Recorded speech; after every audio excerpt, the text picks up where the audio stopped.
ओम शांति। Good morning. Sasaram Brahma Kumari दिनचर्या में आप सभी भाई बहनों का हार्दिक स्वागत है। ओम शांति।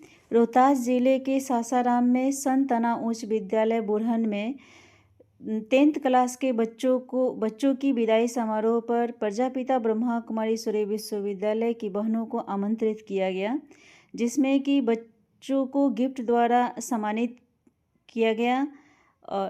स्कूल के साथ ही स्कूल के प्रिंसिपल अल्बर्ट फादर द्वारा सभी बच्चों को सम्मानित किया गया, जिसमें कि सासाराम के सांसद भ्राता मनोज कुमार जी के कर कमलों द्वारा दीप प्रज्वलित किया गया।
सासाराम के सांसद महोदय भ्राता मनोज कुमार जी को फूल गुलदस्ते से स्वागत किया जा रहा है। साथ में खड़े हैं संतना स्कूल के प्रिंसिपल फादर अल्बर्ट भ्राता जी। हैप्पी क्रिसमस और जोर से हैप्पी क्रिसमस एक बार।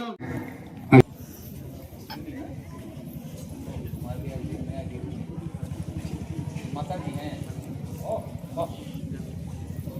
आइए आप भी आइए, इधर आओ। हाँ आप भी हाथ बढ़ाइए।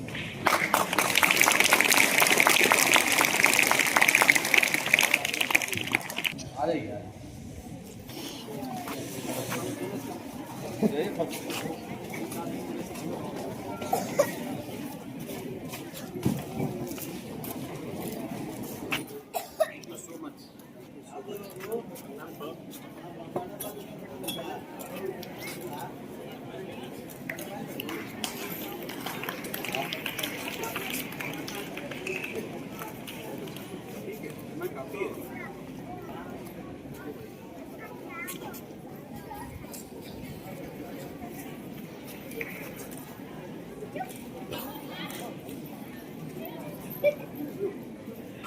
बहुत बहुत धन्यवाद आप सब लोगों को।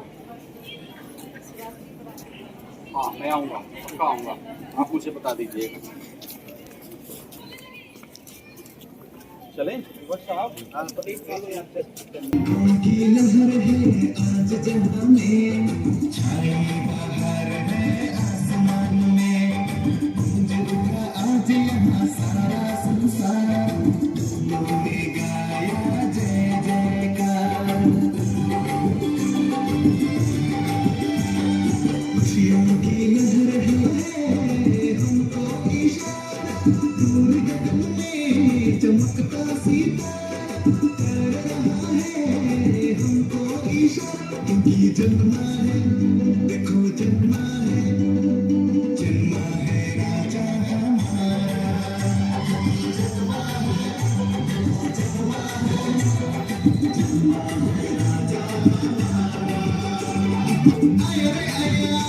भाग लेते हैं और विद्यालय के लिए हर एक छात्र छात्राओं के लिए प्रार्थना करते हैं, विनती प्रार्थना करते हैं, ईश्वर से दुआ मांगते हैं। हम उन्हें इस मंच पर बुलाते हैं और father Edward, father Maxine, father Edward.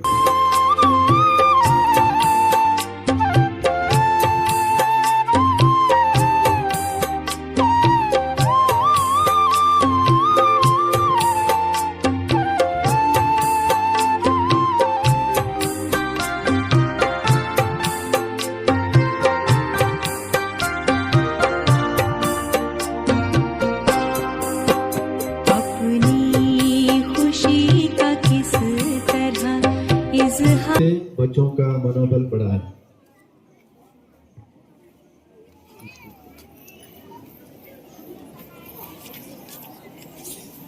Om Shanti. आज हम सब यहाँ उपस्थित हमारे अतिथिगण, टीचर और बच्चे और पेरेंट्स, आप सभी को मैं हार्दिक इस सभा में, इस क्रिसमस डे के सभा में आप सबको हार्दिक स्वागत करती हूँ। आज बहुत ही खुशी की बात है कि आज क्रिसमस डे पर हम सब आमंत्रित हैं और क्रिसमस क्या किए और उन्होंने अपने जीवन में कैसे आगे बढ़े, उन सभी उनके जीवन में ऐसा क्या त्याग था जो आज उनका नाम रोशन है। तो हम सब किसी भी विशेष आत्माएं जो हम सब के बीच से चली जाती हैं, उनसे हम कुछ शिक्षाएं लेते हैं, जिन्होंने क्या त्याग किया और इस दुनिया को क्या शिक्षा दिया। उन्हीं की शिक्षाओं को हम अमल करते हैं तो हमारा भी जीवन धन्य हो जाता है। तो आज हम सभी स्कूल में जो बच्चे पढ़ाई करते हैं, जो पढ़ रहे हैं और जो छोटे छोटे बच्चे आए हैं और बहुत सुंदर सुंदर हम सब के बीच में नृत्य पेश किए हैं और बहुत ही अच्छा लगा, बहुत खुशी हुई और सबको खुशी में झुमा दिए। और हम यही चाहेंगे कि हम सब बच्चे जो शिक्षाएं ले रहे हैं, शिक्षा के साथ साथ वैल्यूज को भी हम जीवन में जरूर अपनाएं। शिक्षा हमें ये जीवन को दर्शाता है कि हम कितने पढ़े हैं और किस स्कूल से पढ़े हुए हैं, किस विद्यालय से पढ़े हुए हैं। यही बच्चे जो आज इसी स्कूल के जो बच्चे होते हैं, कोई बच्चा डॉक्टर बनता है, कोई बैरिस्टर बनता है, कोई डीएम बनता है और कोई बच्चे इस स्कूल के बच्चे ही, कोई चोर भी निकल जाता है, कोई वैसे डाकू भी निकल जाते हैं, कोई ऐसे खून खराबा करने वाले भी निकल जाते हैं। पढ़ाई पर ही डिपेंड है, क्योंकि जो चोरी करता है, जो डकैती करता है, जो खून खराबे करते हैं, वो भी इसी स्कूल से ही शिक्षा लेकर के जाते हैं। या कोई भी डिग्रियां प्राप्त करते हैं तो इस स्कूल की ही शिक्षा से वो डिग्री प्राप्त करते हैं। हम सब छोटेपन से ही स्कूल को सबसे बड़ा श्रेष्ठ माना गया है, क्योंकि शिक्षा को सबसे श्रेष्ठ माना गया है। शिक्षा ही हमारे जीवन की कला है, जीवन जीने की कला दर्शाता है कि हमारा भविष्य कैसे बनेगा। तो इसीलिए हम शिक्षा को किस माध्यम से ले रहे हैं, किस दिशा की ओर लेके जा रहे हैं, ये हमारे ऊपर डिपेंड है। हमारे स्कूल के टीचर सभी चाहते हैं कि हमारे बच्चे पढ़ लिख करके हमारा नाम बाला करें और हमारे पेरेंट्स भी यही चाहते हैं कि बच्चे पढ़ करके आगे चल के मेरा भविष्य में कुछ ऐसा बन जाए जो मेरा नाम रोशन करेगा। सभी यही लक्ष्य को लेकर के बच्चों को शिक्षा के लिए स्कूल में भेजते हैं और टीचर भी हमारे सामने नए नए एजुकेशन, नए नए प्रोग्राम्स, नए नए लोगों को, अतिथि को बुलाकर हमारे सामने एक ऐसी शब्दों का उच्चारण करवाते हैं जिसमें हम बच्चों को शिक्षित हो जाए। तो बच्चों को चाहिए कि मुझे किस दिशा में शिक्षा को लेके जाना है, क्योंकि आपकी जो शिक्षाएं हैं यही जीवन है, इसी से आपका भविष्य बनता है। इसीलिए पहले शिक्षा को हम अपने जीवन के अंदर अप्लाई करें, अपने इस जीवन के अंदर वैल्यू को धारण करें शिक्षा के माध्यम से। इसलिए पहले के लोग गुरुकुल में भेजते थे, गुरुकुल में बच्चों को शिक्षाएं दी जाती थी, व्यवहारिक कला सिखाया जाता था कि बड़ों के साथ कैसा व्यवहार करे, छोटों के साथ कैसे करे, टीचर के साथ कैसे करे। तो ये शिक्षाएं बच्चों को दी जाती थी, व्यवहारिक कला कि कैसे हमें किसी से व्यवहार करना है। छोटा सा मैं एक उदाहरण दूंगी कि एक गुरुकुल में 3-4 बच्चे थे जो पढ़ाई पूरी करने के बाद 5 साल के बाद वापस जाने वाले थे। तो वापस जाने के समय बच्चों को एक ऐसा शिक्षा देने के लिए गुरुजी ने कुछ वैसे उपाय किए, ऐसा कुछ काम किए जिसके कारण से बच्चों की परीक्षा में पास हो जाए। उसके लिए उन्होंने कुछ ऐसा चीज रचा। तो रास्ते में जब जा रहे थे तो रास्ते रास्ते में जाने के बाद उसमें बीच में कांटे मिले, पूरे रास्ते में कांटे भी छाया हुआ था। तो कुछ बच्चे बोले कि इस कांटे को हटा दिया जाए क्योंकि रास्ता है, इस रास्ते से कोई भी आना जाना कर सकता है और ये कांटा चुभ जाएंगे, गड़ेगा, तो इसलिए हम लोगों को हटा देना चाहिए। तो कुछ बच्चों ने कहा कि मुझे क्या पता है, मुझे जरूरत नहीं है इस कांटे को हटाने का, और जैसे तैसे फांद कर बच्चे चले गए। लेकिन उसमें से जो 3 बच्चे थे, वो 3 बच्चों ने उस कांटे को हटाकर साफ किया, रास्ते को साफ करके फिर पार किया। और गुरुजी उससे पेड़ के साइड में छिप करके देख रहे थे कि बच्चे क्या कर रहे हैं। तो जो 3 बच्चे थे उनको पास कर दिया, बोले कि ये पास हो गया। हमारे गुरुकुल में जो शिक्षा लिया है इस बच्चे ने, इन्होंने पास कर गए, इनको घर जाने का अधिकार है। और बाकी जो बच्चे थे जो जैसे तैसे कांटे को पार करके गए, उन्होंने बोला कि अभी आपको शिक्षा मिल सकता है।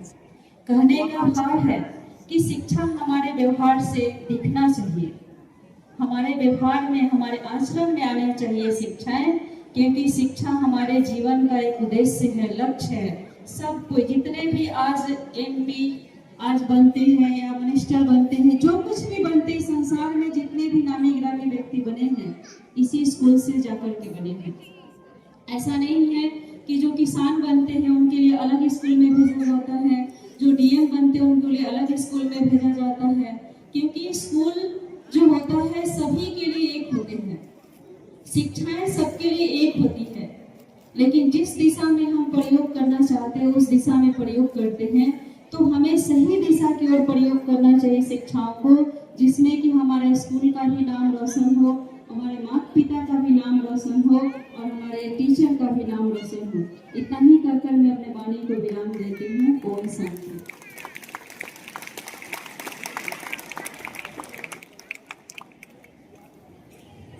बहुत बहुत धन्यवाद बबीता कुमारी जी। आपने अपने सुंदर शब्दों से की तरह शिक्षित किया। भूल